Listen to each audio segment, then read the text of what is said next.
అమ్మాయి స్వాతి, స్వాతి అత్తయ్య అత్తయ్య ముందే చెప్పాను కదమ్మా 4 గంటలకు లేవాలని. సారీ అత్తయ్య. ఆ ఇల్లంతా క్లీన్ చేశాక స్నానం చేసి పూజ చేశాక వంట చెయ్యి, సరేనా? సరే అత్తయ్య. ఆ.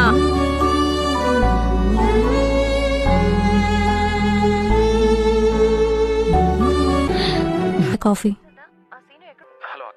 అబ్బబ్బా, ఇంత తీపా? ఇంట్లో ఉన్న చక్కెరంతా వేసేసావా ఏంటి? అదేం లేదు అత్తయ్య. ఎలా? వెళ్ళి తక్కువ చక్కెర వేసి కాఫీ పెట్టి తీసుకురా. సరే అత్తయ్య. ఇదేనా మీ అమ్మ నాన్న నేర్పించింది? రోజు ఇంత చక్కెర చాలు, ఇలానే తీసుకురా.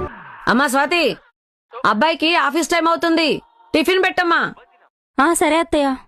అయినా నీకు పెళ్లి చూపులోనే చెప్పాను కదా, ఈ జాబులు గీబులు ఏం అక్కర్లేదని. అది కాదత్తయ్య. పుట్టే పిల్లలకి ఏబిసిడీలు నేర్పించుకుంటే చాలు. నువ్వు జాబ్ చేసి మా ఫ్యామిలీని ఏం ఉద్ధరించనక్కర్లేదు.